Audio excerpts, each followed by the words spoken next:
हमारे डिपार्टमेंट के सभी आला अधिकारियों के साथ, सेक्रेटरी के साथ और जो हमारे ईएनसीज है और जो हमारे चीफ इंजीनियर्स हैं उनके साथ ऑनलाइन बैठक करी है और पूरे प्रदेश का आंकड़ा जो है हमने प्राप्त किया है। और मैं ये कहना चाहूँगा कि आज सुबह करीबन 390 सड़कों का, इसमें छोटी सड़कें भी है, कुछ लिंक रोड्स भी है, उनके बंद होने की सूची आई है, मगर हमने उसमें तुरंत रूप से, प्रभावी रूप से मशीन्स डिप्लॉय करवा दी है, जिसमें जो है 288 सड़कें जो है अगले एक दिन के अंदर खोल दी जाएगी और 1 जुलाई तक जो है 56 सड़कें खोल दी जाएगी और 1 जुलाई के बाद जो है 46 सड़कें खोल दी जाएगी और अगले 3 दिन के अंदर सारी की सारी आपकी जो 390 सड़कें हैं वो हम खोलने का प्रयास करेंगे। हो सकता है कि क्योंकि मानसून अभी जो है प्री मानसून जिसको हम कहेंगे अभी चले हुए हैं, तो कुछ जगहों पे यथास्थिति बनी हुई है, मगर हमने अपनी मशीनरी पूरे तरीके से डिप्लॉय करी है, जिसमें 110 जेसीबीज है हम डिपार्टमेंट की और करीबन 132 हमने हायर करी है, वो भी हमने जगह जगह के ऊपर डिप्लॉय कर दी है। 6 रोबो मशीनरी हमने डिप्लॉय करी है और डोजर हमने करीबन 14 डिप्लॉय किए हैं और टिपर भी हमने 65 डिपार्टमेंट के हैं और 24 टिपर जो है वो हायर करके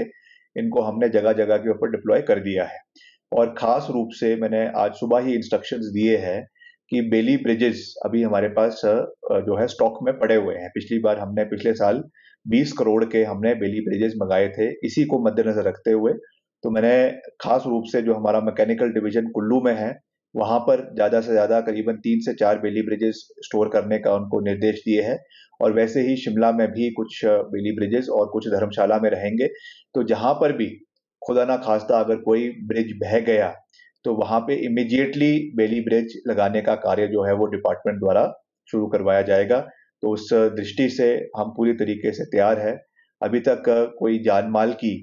कोई नुकसान जो है वो नहीं हुआ है, मगर हमारी प्रार्थना है कि ऐसी कोई चीज ना भी हो। मगर हम जहां तक हमारे डिपार्टमेंट की बात है, सड़कों की बात है, उसके लिए हम पूरी तरीके से तैनात है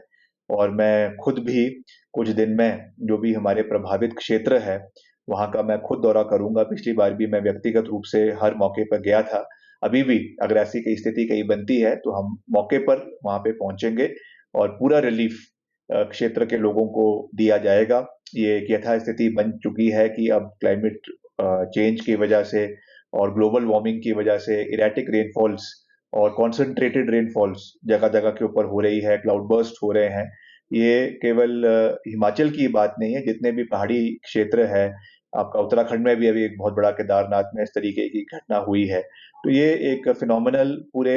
मैं समझता हूँ नॉर्थ इंडिया में हमको देखने को मिल रहा है, मगर फिर भी एज एंड व्हेन हम उस पर पूरी हमने निगाहें बनाई हुई है, नजर हमारी है और जो भी हम उसमें कर सकते हैं पूरे तरीके से प्रदेश के लोगों के साथ और खास करके जो प्रभावित क्षेत्र के लोग हैं उनके साथ हम पूरी मजबूती के साथ खड़े थे, है और आगे भी रहेंगे। हमसे जुड़े रहने के लिए हमारे YouTube चैनल को सब्सक्राइब करें और नई वीडियो की नोटिफिकेशन के लिए बेल आइकॉन को दबाएं। अगर आप ये वीडियो Facebook पर देख रहे हैं तो लाइक जरूर करें और ज्यादा से ज्यादा शेयर करें। इसी तरह के और भी अपडेट्स के लिए फॉलो करें हमारा Instagram पेज himachal.kesri।